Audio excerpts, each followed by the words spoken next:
They told me kindness was weakness. They told me mercy was a luxury soldiers couldn't afford. And when I knelt in that frozen trench on Outpost Kael-7, with her blood pooling black under the twin moons, I should have remembered those words.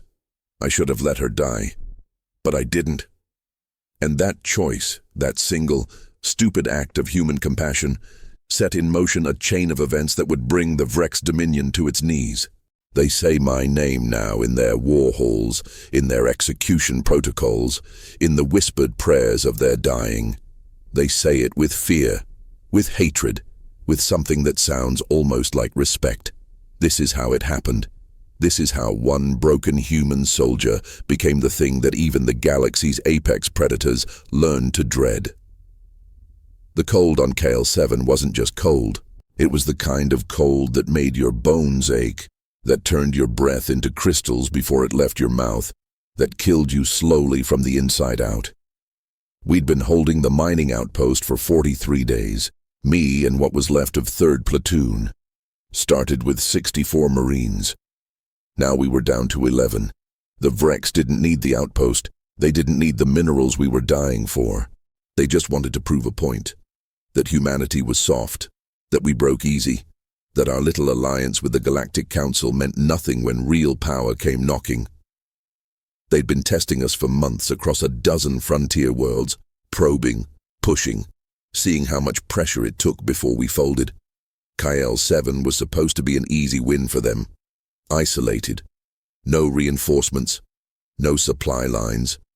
Just a handful of humans shivering in prefab bunkers, waiting for permission to die with dignity. I was on watch when I heard it. The sound wasn't right. Not the usual crack of plasma fire or the shriek of their atmospheric fighters. This was quieter. Desperate. A scraping sound, metal on ice, and then a wet cough that carried across the frozen waste. Lieutenant Brask had been clear, shoot anything that moves beyond the perimeter. No exceptions, no prisoners. The Vrex didn't take prisoners either, so why should we? But curiosity, stupid human curiosity, made me grab the nightscope and scan the ridgeline. That's when I saw her. She was dragging herself across the ice, one arm limp, trailing something dark behind her. At first I thought it was one of ours, someone from the patrol that hadn't come back. But the silhouette was wrong, too tall, too angular. The way her joints bent wasn't human. Vrex. My finger tightened on the trigger.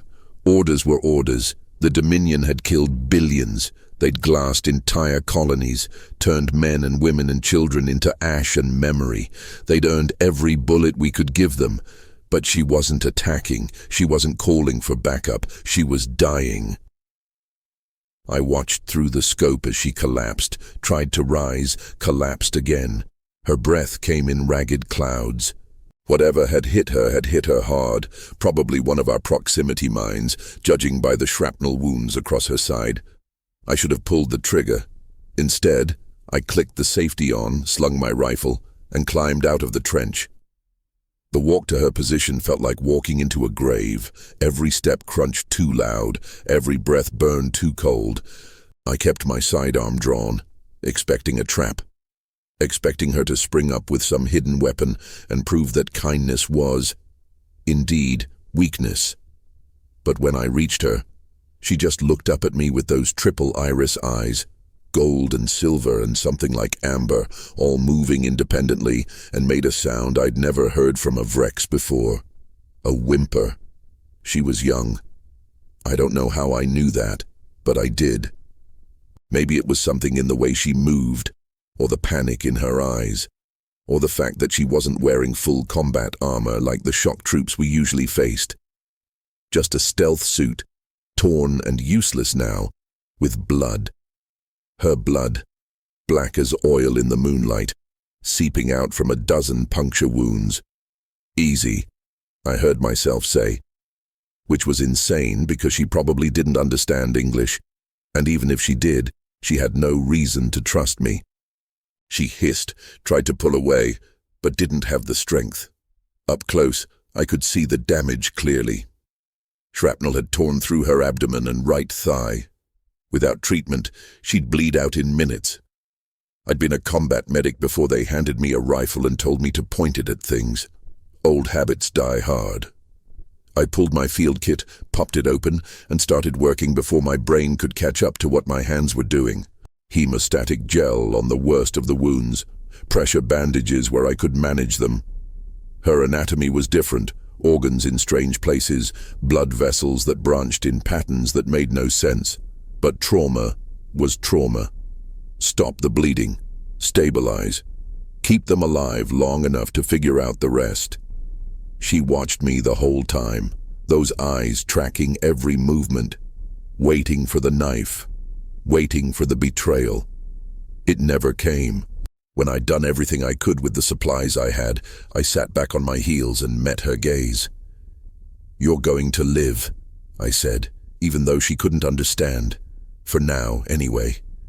She said something in that clicking, hissing language of theirs. It sounded like a question. I stood up, looked back at the outpost. I could drag her back, turn her over to Brask. Intel would love to have a live Vrex to interrogate. We might learn something useful. Troop movements, supply lines, something that could save lives. Or I could leave her here, walk away, let the cold finish what the mine had started. Instead, I did something stupider than either option. I picked her up. She was lighter than I expected, all that height and angles but not much mass, and started carrying her toward the caves on the western ridge. There were abandoned mining tunnels there, old survey stations with emergency supplies. If she was lucky, she'd survive long enough to get a signal out, call for extraction. If I was lucky, no one would ever know what I'd done. She struggled at first, weak and panicked, but eventually went still. Maybe she understood. Maybe she was just too tired to fight anymore. The cave entrance was half buried in ice, but I managed to clear it enough to slip inside. The tunnel beyond was dark and narrow, but it opened up into a small chamber with old equipment crates and a dusty survival locker. I set her down carefully, activated one of the thermal blankets from the locker, and wrapped it around her. She watched me the whole time with those unnerving eyes. "Stay quiet," I said, pointing at her, then at my mouth, then shaking my head. Universal gestures. No noise. Understand? She blinked, all 3 sets of eyelids, one after another, and nodded slowly. Close enough? I left her there with a ration pack, a medical stim in case the pain got too bad, and one of the emergency beacons. I showed her the activation switch, mimed calling for help, and then pointed at the entrance. "Wait, heal, get out." She clicked something soft, almost like a whisper. I didn't know what it meant then. Didn't know that I'd just saved the life of Civil Rin Kaz, 3rd observer of the Dominion Intelligence Command. Didn't know that in her culture, a life debt was a sacred thing, a chain that bound tighter than blood or loyalty or law. All I knew was that when I climbed back out into the cold and started the long walk back to the outpost, I felt lighter than I had in months. Brask was waiting for me when I got back. "Where the hell were you, Corporal Reeves?" "Checking the perimeter," I said, which wasn't technically a lie. "Thought I heard something?" He stared at me for a long moment, eyes hard, looking for cracks. Then he grunted and turned away. "Get some sleep. We've got another long day tomorrow." I didn't sleep. I lay in my bunk and stared at the ceiling and wondered what the hell I'd just done. 3 days later, the Vrex pulled back from Kael-7. No explanation. No final assault. They just left. Command called it a tactical victory, proof that humanity could hold the line. We celebrated with the last of our rations and tried not to think about the friends we'd buried in the ice. I never went back to the cave, never tried to find out if she'd made it. I figured that was the end of it. One moment of weakness. One mistake that somehow hadn't cost me everything. I was wrong. 2 months later, they transferred what was left of 3rd Platoon to the fleet carrier Indomitable, assigned us to boarding actions against Vrex supply runners. Brutal, close-quarters work. The kind of combat where you learn to shoot first and mourn later. We were good at it. Or maybe we were just desperate enough not to care if we lived or died. I'd stopped thinking about the alien I'd saved, stopped wondering if she'd survived. The galaxy kept turning, the war kept grinding, and individual moments of mercy, or weakness, depending on who you asked, didn't matter in the face of all that death. But the galaxy has a funny way of making you remember. It was the 12th boarding action. We'd breached a Vrex logistics frigate, fought our way through 2 decks of automated defenses and panicked crew, standard sweep and clear. Lieutenant Brask was leading from the front, moving us deck by deck toward the ship's data core.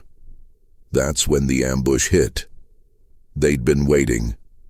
Really waiting, not the usual chaos of a boarded ship, but a coordinated kill box with overlapping fields of fire and hunters in the vents. We lost 4 Marines in the first 10 seconds. Brask took a plasma round through the chest, went down hard, and suddenly I was the senior NCO in a rapidly disintegrating fire team. "Fall back," I shouted, dragging Corporal Hayes behind a bulkhead as the air filled with superheated death. Back to the breach point. But they'd cut us off. The corridor behind us was crawling with Vrex shock troops, those 7-foot nightmares with the blade arms and the personal shields that laughed at our rifles. We were trapped, outnumbered, outgunned. And the only reason they hadn't finished us yet was because they were taking their time, savoring it. That's when she stepped into the corridor. She was different from the others. Taller, more refined somehow, wearing armor that looked like it cost more than our entire platoon's equipment combined. Ceremonial markings ran down her arms in silver and gold, and she moved with the kind of confidence that came from never doubting you were the apex predator in any room. The shock troops snapped to attention. Whatever she was, they respected her, feared her. She walked past them like they were furniture, those triple iris eyes scanning the carnage, the bodies, the desperate humans huddled behind cover, and then those eyes locked onto me. Recognition hit like a physical blow. The cave, the blood, the stupid kindness of a broken soldier. She said something in their language, sharp and commanding. The shock troops hesitated, clearly confused. She repeated it, louder this time. And they lowered their weapons. Not holstered, not powered down, just, lowered. "What the hell?" Hayes whispered beside me. I had no answer. The alien, Civil Rin, though I didn't know her name yet, approached slowly, hands visible, non-threatening. She stopped 10 feet away and did something I'd never seen a Vrex do before. She knelt, not a combat crouch, not a tactical position. A full, formal kneel, head bowed, one hand pressed to her chest in what I would later learn was the deepest gesture of respect in Dominion culture. And then she spoke in perfect, accented English. "The life debt is acknowledged, the mercy given is not forgotten.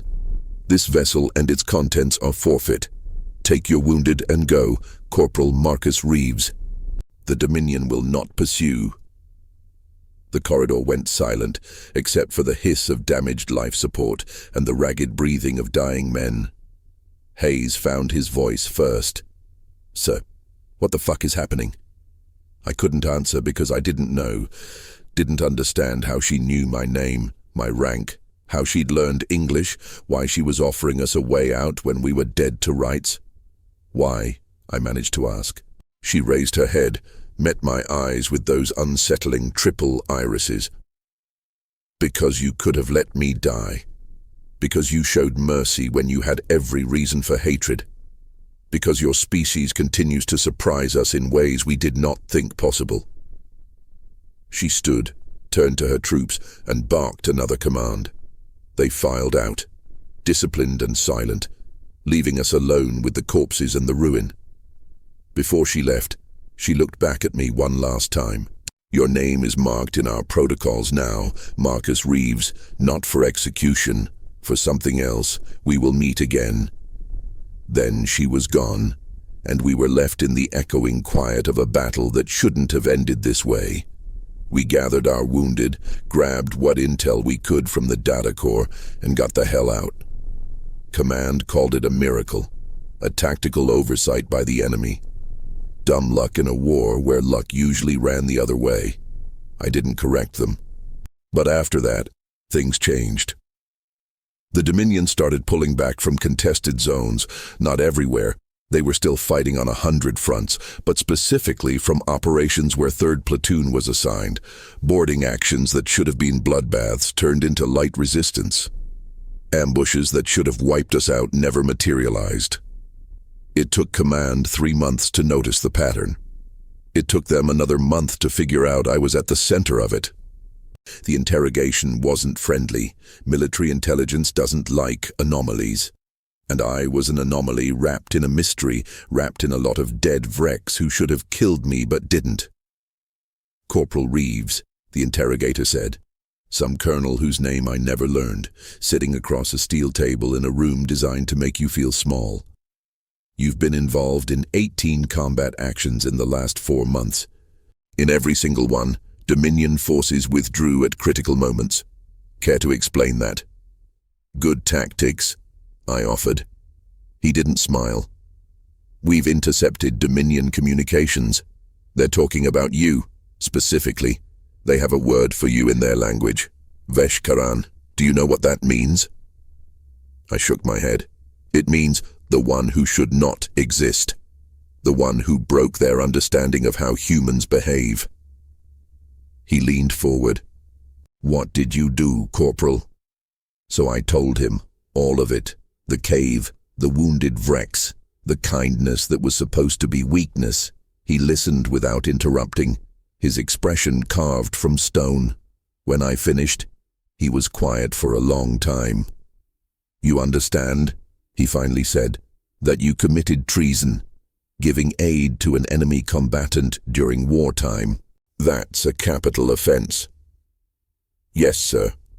You understand that your actions have compromised operational security, endangered your unit, and potentially given the Dominion leverage over human forces. Yes, sir. And you understand that if this information becomes public, it could undermine the entire war effort. Faith in the military. Trust in our ability to fight. Yes, sir. He stood, walked to the door, paused with his hand on the frame. And then it's a good thing this conversation never happened, Corporal. You're being transferred. Deep reconnaissance. Solo operations behind enemy lines. You'll report directly to Spec War Command. No unit, no backup, no questions asked. Sir, he looked back at me, and for the first time, I saw something other than cold calculation in his eyes. Curiosity, maybe, or respect. Someone high up in the Dominion Intelligence Command wants you alive, Reeves. We're going to find out why, and you're going to help us do it. That's how I became a ghost. They wiped my records, gave me a new call sign, Shepherd, which someone thought was funny, and dropped me into the deep black with nothing but a stealth insertion pod and a list of targets that kept growing longer. The missions were surgical, sabotage, reconnaissance. Surgical strikes against Dominion infrastructure. I worked alone, moved fast, and stayed invisible. Except I wasn't invisible, not to her. The first time I realized she was protecting me was on Vareth Prime, a Dominion fuel depot that I was supposed to destroy. I'd planted the charges, was halfway to extraction, when I ran into a patrol I should have avoided.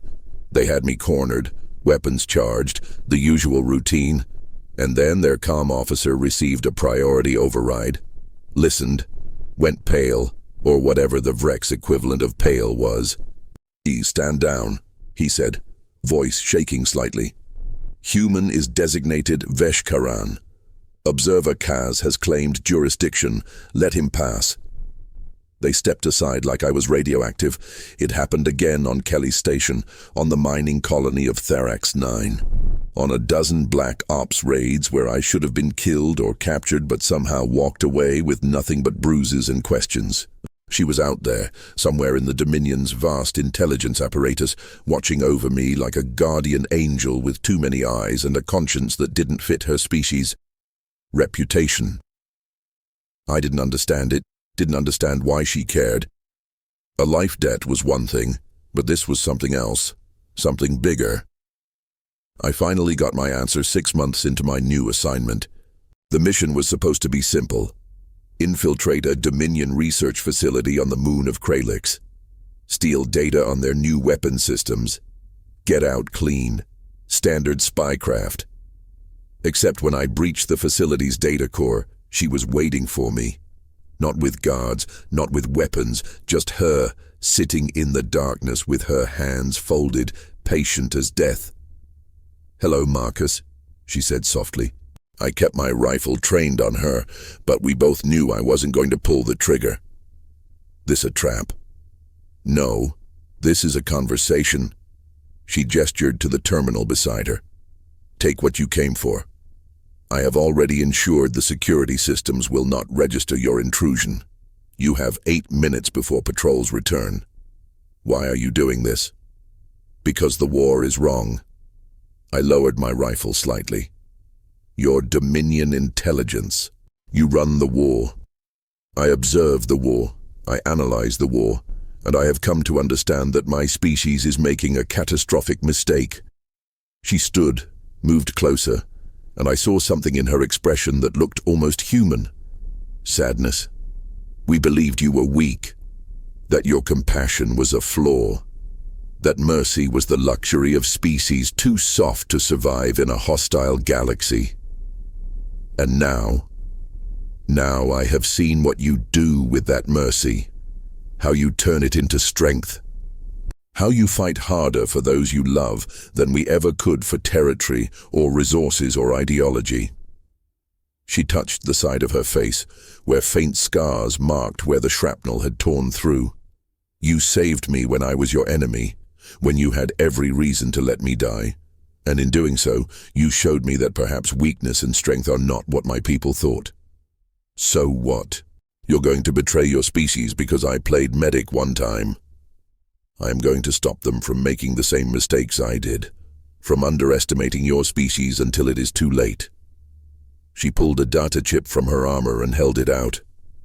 "This contains intelligence that your command will find very valuable. Troop movements, supply lines, weaknesses in our defensive networks." I didn't take it. "That's treason." "Yes." "They'll execute you if they find out." "Yes." "Why risk it?" She smiled, or did that thing with her mandibles that passed for a smile. "Because I owe you a life debt, and because I have come to believe that your species deserves a chance to prove that mercy is not weakness. Take it, Marcus. Use it. End this war before it destroys us both." I took the chip. She nodded, satisfied, and turned to leave. But I called out to her, "Civilrin." She stopped, looked back, surprised I knew her name. "Thank you." "No, Marcus Reeves, thank you." She paused at the door. "There is something else you should know. The Dominion High Command has learned of my irregularities. They suspect I have been compromised. They are preparing to remove me from my position." "Remove." "Execute." My chest tightened. "When?" 3 days, perhaps less." She said it calmly, like discussing the weather. "It does not matter. What I have done freely. The debt is paid." "Like hell it is." She tilted her head, curious. "What do you propose?" I thought about orders, about duty, about all the reasons I should let her face the consequences of her choices. Then I thought about a broken alien bleeding in the snow and the stupid kindness that started this whole mess. "I'm getting you out." "That is impossible." "Yeah, well," I checked my rifle, started pulling spare magazines from my pack. "I've been doing a lot of impossible things lately. Might as well keep the streak going." For the first time since we'd met, she looked uncertain, vulnerable. "You would risk everything for me?" You've been risking everything for me for 6 months. Least I can do is return the favor. She helped me plan it, not because she believed it would work, but because, as she put it, if she was going to die anyway, she might as well die doing something interesting. The facility where they'd keep her before execution was called the Spire of Final Judgment. Cute name for a murder factory.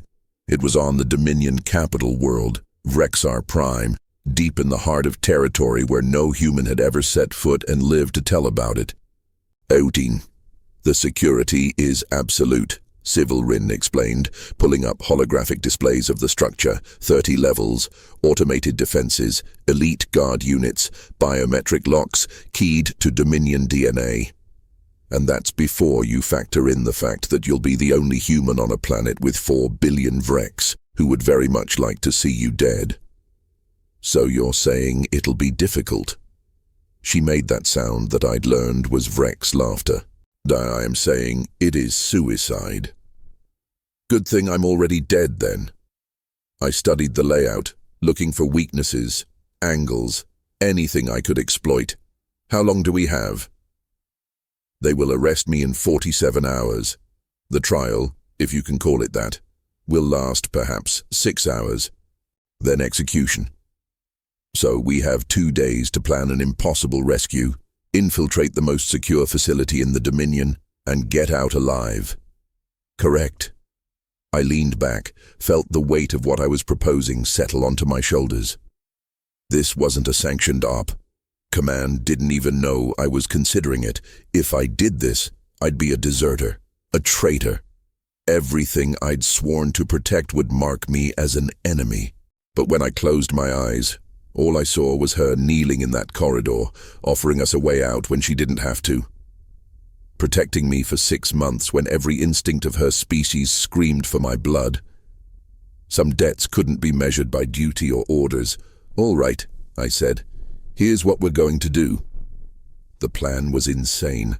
It relied on 3 things: perfect timing, absolute trust, and the willingness to gamble everything on the chance that I was right about one critical detail.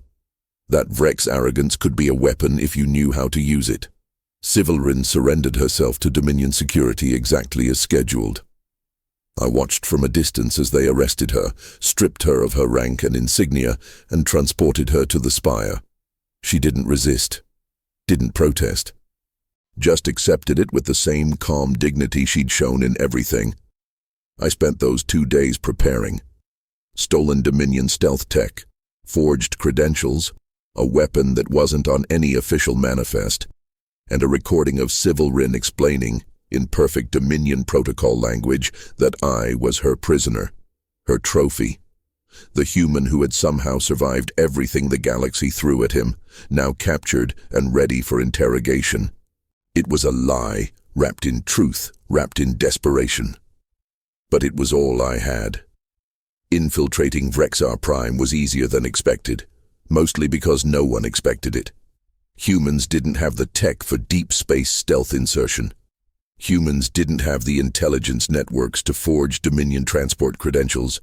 Humans certainly didn't have the sheer audacity to land on the capital world and walk through security checkpoints like they belonged there. I did all 3.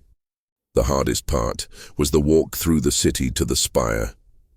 Everywhere I looked, Vrex civilians and military went about their business, a thriving culture that saw humanity as an infestation to be cleansed. I kept my head down, used the holographic disguise Civilrin had provided, and moved with purpose. The spire loomed over everything, a needle of black metal and hatred piercing the sky. Getting inside required using the recording. I approached the security checkpoint, transmitted Civilrin's message, and watched as the guards processed the information. They saw a captured human, a prize. Something to parade before the courts before execution. They let me in. Level by level, I descended into the facility's depths, escorted by guards who thought I was their prisoner. The disguise wouldn't hold under serious scrutiny, but I didn't need it to. I just needed to get close enough, Civilrin was being held in a detention cell on level 23, awaiting her final transport to the execution chamber. When I reached the corridor outside her cell, I dropped the disguise, raised my rifle, and started shooting. The guards went down fast, surprised, unprepared for a threat that shouldn't exist. Alarms shrieked, blast doors slammed shut, and somewhere in the depths of the facility, I knew hundreds of soldiers were mobilizing to crush the intruder.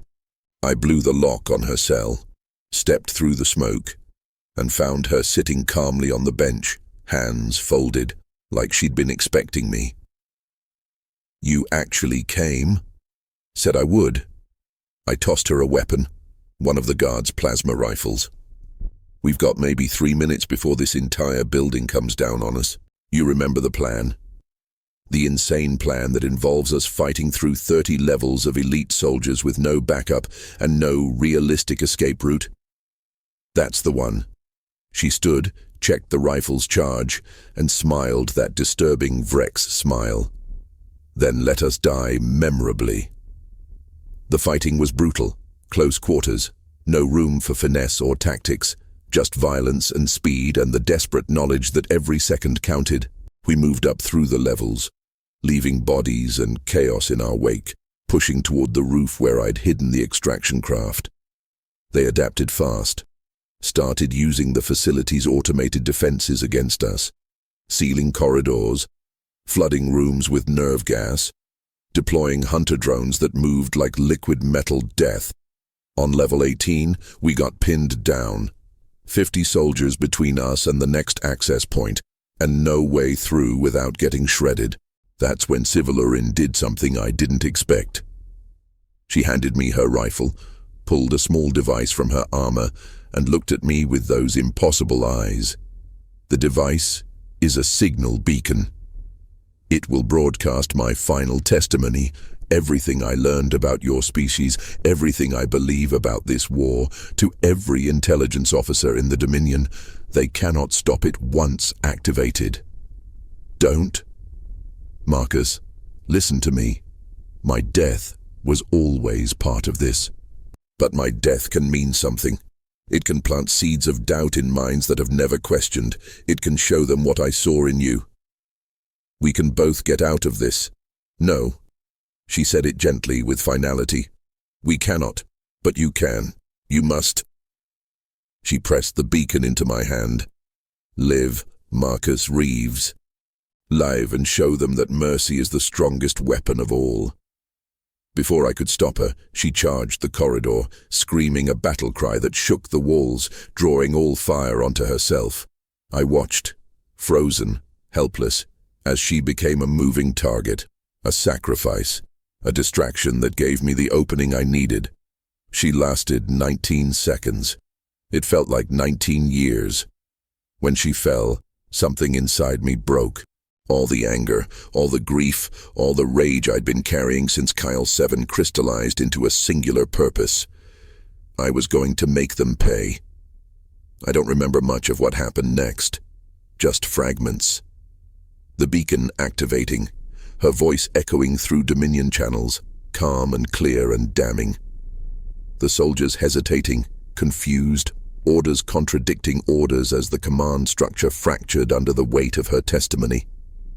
And me, moving through them like a storm, like judgment, like everything they feared about humanity made manifest. I reached the roof, reached the extraction craft, and as I lifted off, I looked down at the spire and saw them scrambling, saw their perfect order dissolving into chaos. The beacon did its work. Within hours, Civilrin's testimony had spread across the Dominion networks. Intelligence officers heard her words. Soldiers heard her words.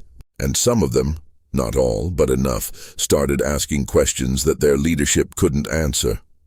Why were they fighting? What were they fighting for? And if the humans were truly weak, why did it take so much strength to defeat them? The war didn't end overnight. Wars never do. But cracks appeared in the Dominion's unity. Factions formed. Debates raged in their war halls about the cost of victory versus the price of peace. And at the center of it all was the story of one human soldier who stopped the bleeding of an alien spy, and the alien spy who believed that mercy was worth dying for. Command debriefed me for 6 weeks, tried to understand what had happened, how one unauthorized operation had cascaded into a strategic shift that changed the entire war's trajectory. I told them everything, didn't hold back, didn't try to make myself look heroic or justified. "You disobeyed orders," the admiral said, "deserted your post, compromised security, committed acts that, by any military standard, should result in execution." "Yes, sir. And yet, your actions may have saved billions of lives, may have given us an opening to end this war without destroying ourselves in the process." I didn't respond, didn't know what to say. The admiral sighed, looking older than he had any right to. "The Dominion has requested negotiations. Real negotiations, not the usual posturing. They want to discuss terms. Why? Because you showed them something they didn't believe existed. A human who valued an alien life over his own survival. They've never encountered that before, never imagined it was possible." He leaned forward. "They're calling you Veshkaran across their entire network now. The one who should not exist. But some of them, the ones who heard Sivalarin's testimony, they're using another term." "What term?" "Keshvar Tal. It means the one who changes worlds." I thought about her last words, about the way she'd smiled before charging into fire, about the belief in her eyes that this mattered. "What happens now?" I asked. "Now you face a court-martial for your actions. And then, assuming you survive that, you become the first human liaison to the Dominion peace talks. They specifically requested you. They want me at the negotiations. They want to understand you. To understand how your species can be simultaneously the most violent and most compassionate they've ever encountered. You're living proof that their entire philosophy about strength and weakness might be wrong." The court-martial was short, guilty on all charges. Sentence, time served and immediate reassignment. I became a diplomat, which was hilarious given my complete lack of diplomatic training. But the Dominion didn't want polished speeches and careful protocol. They wanted honesty. They wanted to sit across from the human who had defied every expectation and ask him why. So I told them.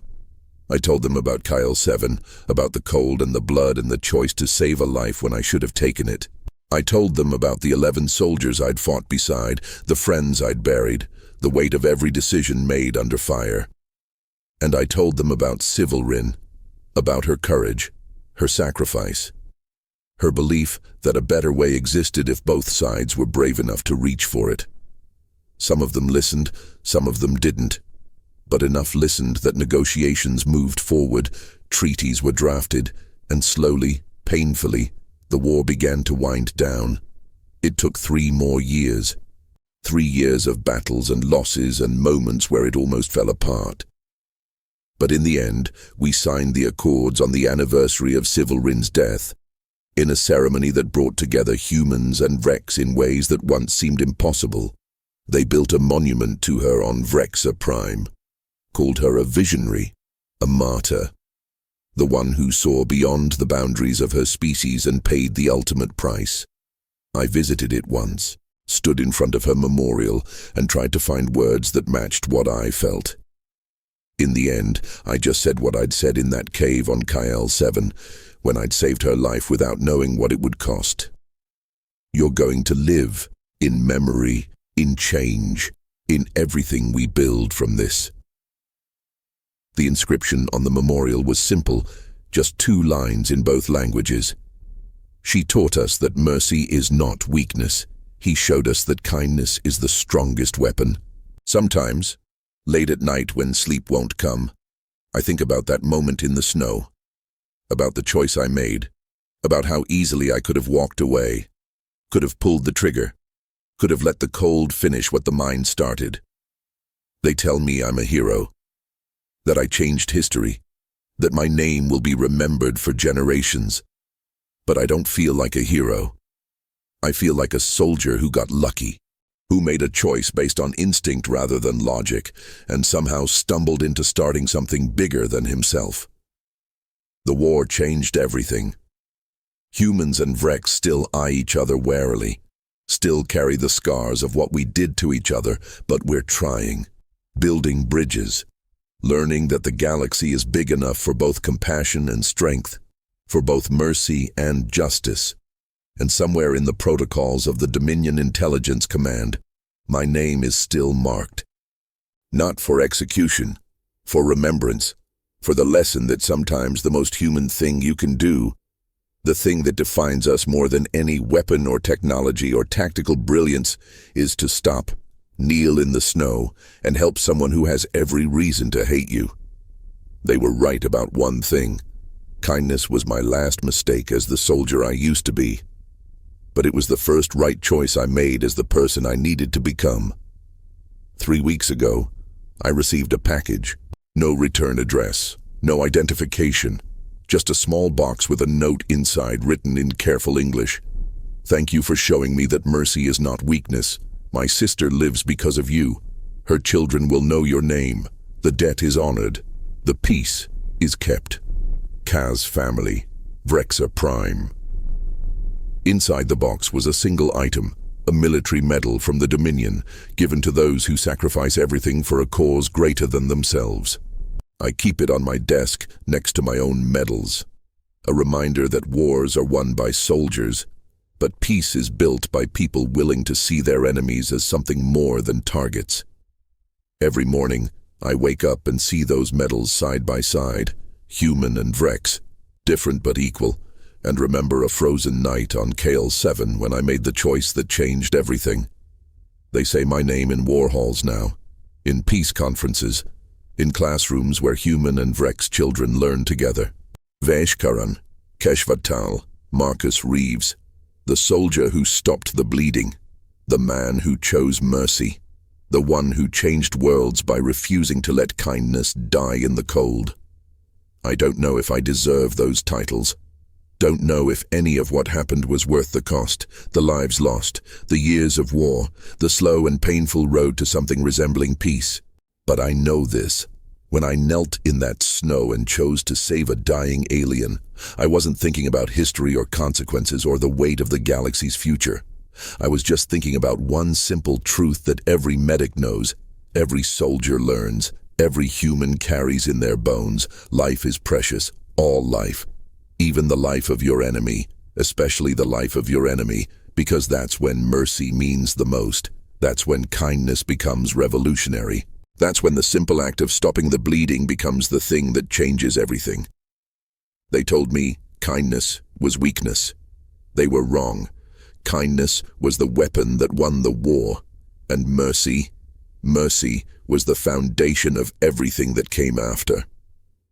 I visit her memorial every year. Stand in front of that stone and remember the alien who believed in me when no one else did, who saw something in humanity worth dying for. The galaxy is changing. Slowly, painfully, but changing. And it started with a choice in the snow, a choice to help instead of hurt, to save instead of kill, to believe that maybe, just maybe, there was another way. Her name is carved in stone on Vrexa Prime. Mine is whispered in 2 languages across a dozen worlds. But the real monument isn't made of metal or words. It's made of every treaty signed, every friendship forged, every moment when someone from either species looks at the other and sees not an enemy, but a person worth knowing. That's the legacy. That's what it all meant. One soldier, one spy, one impossible choice that proved kindness isn't weakness. It's the bravest thing any of us can do. I still carry her photograph, a still from security footage, the only one that survived. She's looking at something off camera, those triple irises catching the light. And if you look close enough, you can see the smallest hint of what might be a smile. I keep it in my pocket during negotiations. During the hard days when peace feels impossible and old hatreds threaten to tear apart everything we've built. It reminds me why we do this, why we keep trying, why mercy matters even when, especially when, it costs everything. They say I saved her life that night on Kael-7. The truth is simpler and more complicated. We saved each other. She saved me from becoming the kind of soldier who forgot why he was fighting, who stopped seeing enemies as people and started seeing them as problems to eliminate. And I like to think I saved her from a galaxy that told her compassion was weakness, that mercy was a flaw, that the only strength that mattered came from the barrel of a gun. We were both wrong about so many things, but we were right about one thing that mattered more than all the rest.